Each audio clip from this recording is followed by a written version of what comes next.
Trigonometry. SOHCAHTOA. So you guys probably know what SOHCAHTOA stands for, right?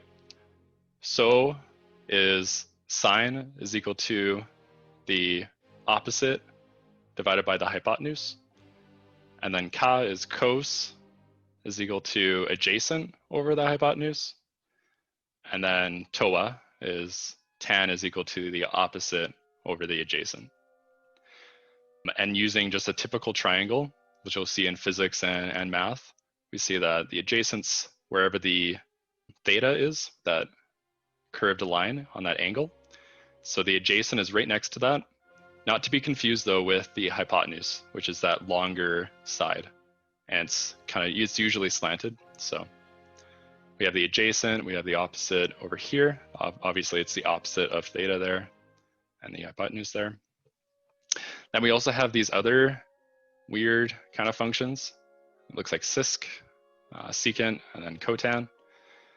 And that would be the opposite of, so sisk would be the opposite of sine theta. So we have hypotenuse over the opposite, the inverse. And then for secant theta, it's the inverse of cos theta, which is hypotenuse over adjacent. And then cotan theta is the inverse of tan. So this is a typical sine wave. Goes from 0 to 2 pi for one oscillation. And this is cos, goes from 0 to 2 pi as well. But we see that these are slightly different.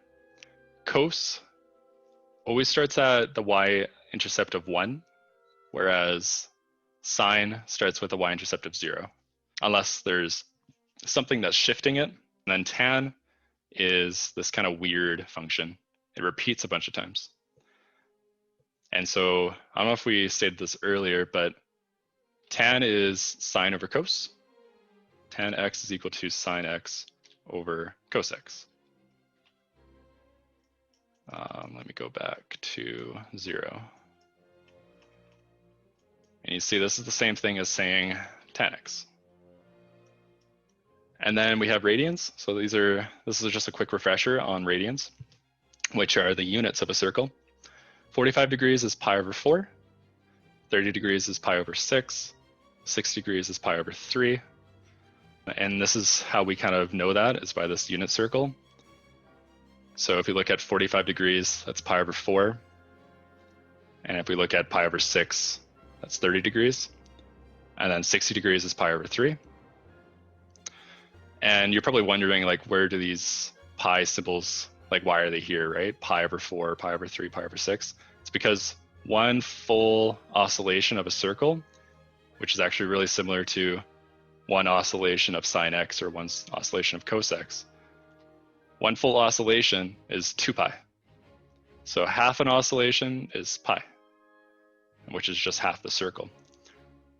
And so pi over, this is pi, and this is pi over 2 at the top, and this is pi over 4, because you're just dividing it by 2 each time. Like if you were to get a protractor out, 90 degrees is pi over 2, 180 is pi, 270 degrees is 3 pi over 2, and then 360 degrees is 2 pi. We could do some converting here. So sometimes a professor would give sine of pi over 4, which is just equal to sine of 45 degrees, or vice versa. They might give sine of 45 degrees. And if you're not allowed a calculator, how can you plug in sine of 45 degrees, right? You would realize that 45 degrees is pi over 4 with our fancy circle here. And then you can later on look at these special triangles to determine what that is. And we'll see that in a sec. But anyways, just knowing that converting these two, they're quite easy. You can just do pi over 3 is equal to 60, right? 30 degrees is equal to pi over 6. And that's all this slide's about. So these are special triangles. So do these make sense? I'll give you guys a second to look at that. You might have to use SOHCAHTOA, okay? So if they didn't make sense, what you're looking at is the 45 degrees here, which is this corner of the triangle right here. And then we're looking at sine. So back to the first slide, we have sine is equal to opposite over hypotenuse. And the way we remember that is from SOH, right? SOH. So a sine is equal to opposite over hypotenuse.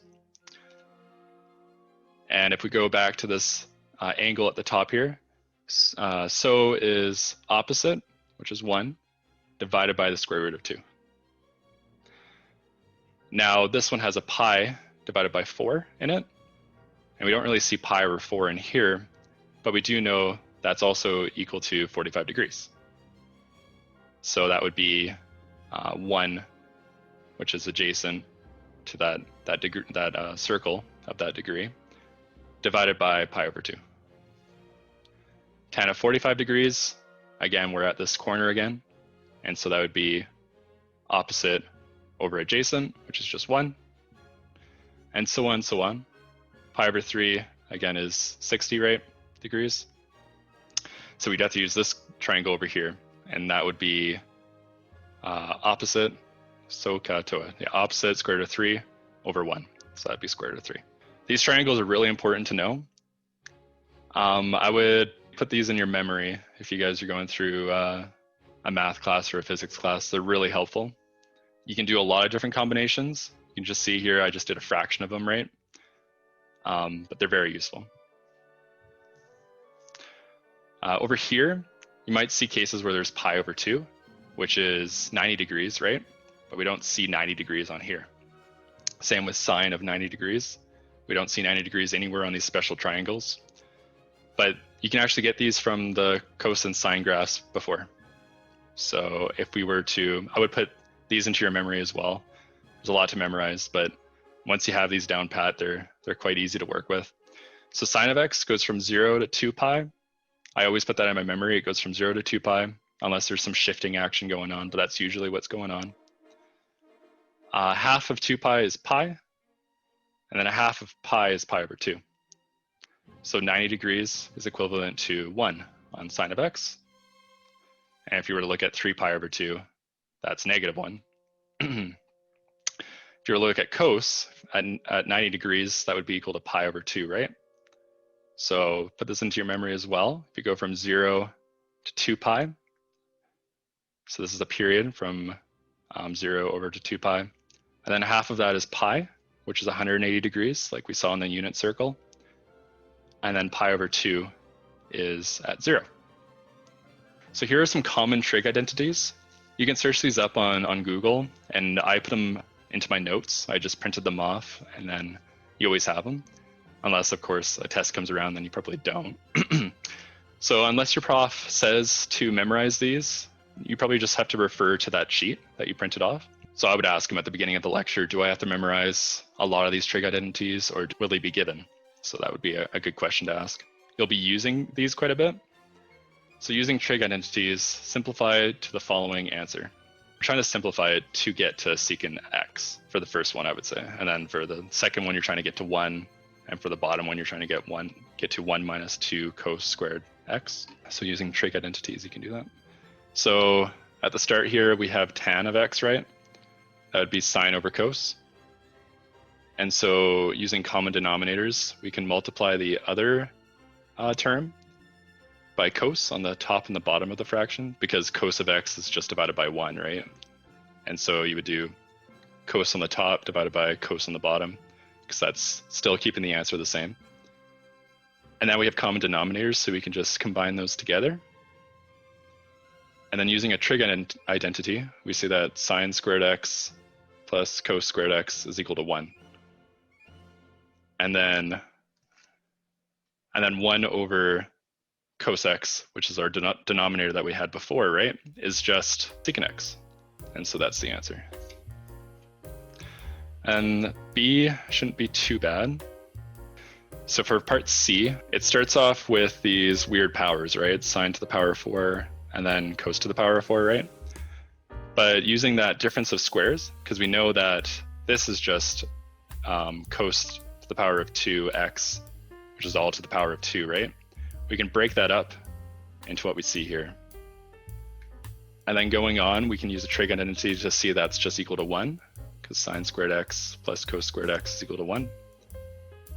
Editor's note here, I wanted to explain this a little better. So following what I said earlier, you would use the Pythagorean identity, which is sine squared x plus cos squared x is equal to 1. But we can actually rearrange that so that sine squared x is actually equal to 1 minus cos squared x.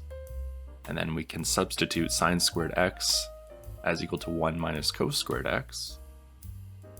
And using common terms, we can do cos squared x added together. They're both negative, so it would be 1 minus 2 cos squared x, which is what we got on the right side there.